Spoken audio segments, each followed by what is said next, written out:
तो जैसा कि हमने पिछले पार्ट में देखा था कि लियाओ अब फाइनल में पहुंच गया था और फिर वहां पर दो टीम बनी थी, एक ब्लू टीम और रेड टीम। रेड टीम में लियाओ था और ब्लू टीम में हीलियन था। और ब्लू टीम हीलियन की टीम बहुत ही अच्छा चल रही थी क्योंकि उनका कमांडर बहुत ही अच्छा था और वो उन्हें सही से गाइड कर रहा था। इसकी वजह से वो बीस्ट को भी आसानी से मार पा रहे थे और बहुत अच्छे से पॉइंट भी उनके गेन हो रहे थे। उन्हें देखकर लियाओ सोच में पड़ गया था कि अब मैं इनसे कैसे जीत पाऊंगा और उसे अपनी रेड टीम का ये पता नहीं होता है कि कौन सा बंदा कहां पर है। तो इस एपिसोड की स्टार्टिंग में हम देखते हैं कि प्रोफेसर जी कह रहे होते हैं कि ब्लू टीम आसानी से जीत सकती है क्योंकि उनका कमांडर बहुत ही समझदार है। और फिर वो कहने लगते हैं कि क्योंकि ये बहुत ज्यादा पॉइंट भी कमाते हुए जा रही होती है। और फिर वो कहते हैं कि रेड टीम का अभी यहाँ पर विन लिस्ट में नामो निशान भी नहीं है। और फिर ये सुनकर मिसलिन घबराने लगती है और कहती है कि ये लियाओ कहाँ पर है। और हम लियाओ को देखते हैं जो कि एक पेड़ पर बैठा हुआ होता है और वो भी कहने लगता है कि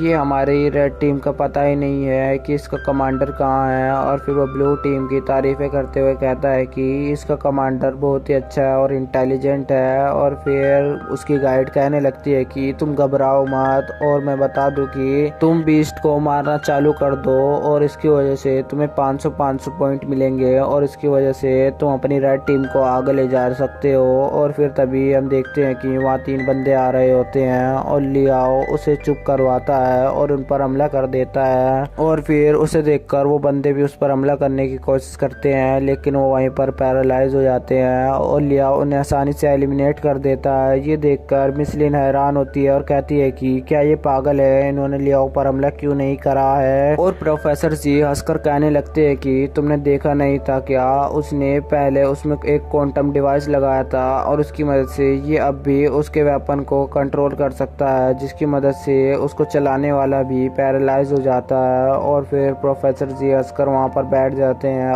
और मिसलिन कहने लगती है कि चलो अब ठीक है, अब वो उन्हें आसानी से मार सकता है। और फिर प्रोफेसर जी कहने लगते हैं कि अब भी उसके लिए ये आसान नहीं होगा। और हम देखते हैं कि लियाओ इधर उधर भाग रहा होता है और भी बंदों को ढूंढ रहा होता है और एक पेड़ के पास जाकर छुपने लगता है। और वहाँ पर उसकी गाइड उससे कहने लगती है कि कॉन्ग्रेचुलेसन, तुम्हारे पॉइंट बढ़ गए हैं क्योंकि तुमने उन बंदों को एलिमिनेट किया था और अब उनके पॉइंट तुम्हें मिल गए हैं। और फिर उन्हें वो चुप कराता है और कहता है कि तुम उधर देखो। और फिर हम देखते हैं कि हीलियन 4 बंदों के साथ आ रहा होता है और इधर उधर देख रहा होता है कि रेड टीम के बंदे कहाँ हैं जो उन्हें हराकर उनके पॉइंट ले ले। और तभी लियाओ उन पर हमला करता है और उनके चारों बंदों को हराकर ऊपर भेज देता है। और ऐसे ही वो हीलियन के साथ करने की सोचता है लेकिन हीलियन उसे दूर करता है। और फिर लियाओ हीलियन से कहने लगता है कि तुम लकी हो, तुम्हारे हाथ में मेरा डिवाइस नहीं है। और फिर हीलियन कहने लगता है कि मैं तुम्हारे डिवाइस छूकर अपने हाथ गंदे नहीं करना चाहता हूँ। और फिर वो कहने लगता है कि अब तुम मरने वाले हो क्योंकि तुम यहाँ पर अकेले आए हो।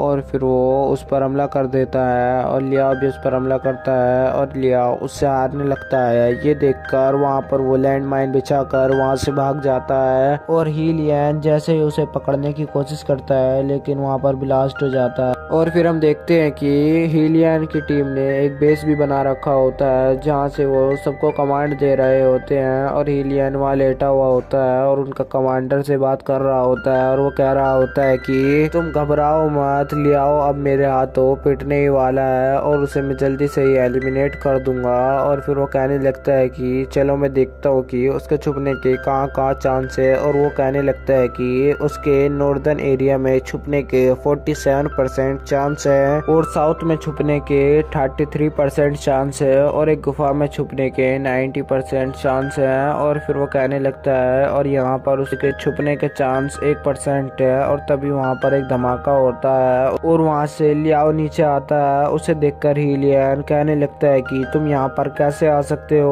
और फिर वो तभी उनके कमांडर का सिर अलग कर देता है और तभी वो देखता है कि वो एक डमी था।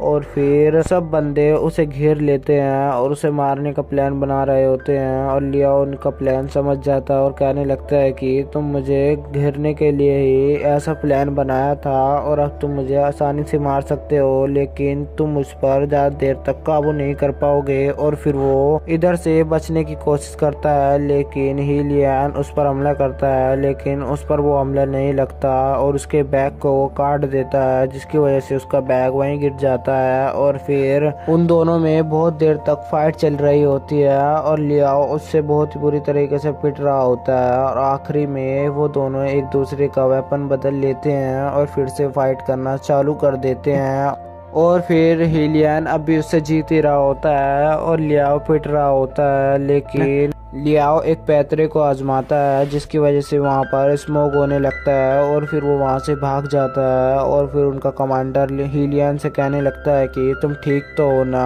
और फिर वो उस बैग को देखता है, उसे देखकर वो घबराने लगता है और कहता है कि ये एक बॉम्ब है और हम एक ट्रैप में फंस चुके हैं। और तभी वहाँ पर एक बहुत बड़ा ब्लास्ट होता है, जिसकी वजह से सारी ब्लू टीम के बंदे मर जाते हैं और कुछ ही वहाँ पर बच पाते हैं। और फिर हम लियाओ को देखते हैं जो कि गिरता पड़ता वहाँ पर कहने लगता है कि अगर मैं थोड़ी देर और भी वहाँ रुकता तो मैं भी उनके साथ ही एलिमिनेट हो जाता। और फिर वो देखकर सब हैरान होने लगते हैं और कहते हैं कि इसने कमाल कर दिया है। और मिस लिन को कुछ समझ नहीं आ रहा होता है कि इसने ये कैसे किया है और वो इधर उधर घूमने लगती है और कहने लगती है कि अगर मैं इसे अपने टीम में शामिल कर लेती तो अभी ये मेरे साथ काम कर रहा होता। और फिर वो ऐसे ही सोचती रहती है और वहाँ पर हिलियन आता है जो कि अब एलिमिनेट हो चुका होता है। और वहाँ पर वो सब देखने लगते हैं कि लियाओ फर्स्ट पोजीशन पर होता है रेड टीम पर। और फिर वहाँ पर वो बंदा कहने लगता है कि तुमने देखा इसने आसानी से हमें अपनी ट्रैप में फंसा लिया। और ये सुनकर हिलियन गुस्सा होकर वहाँ से जाने लगता है। और वो बंदा जो कि ब्लू टीम का कमांडर था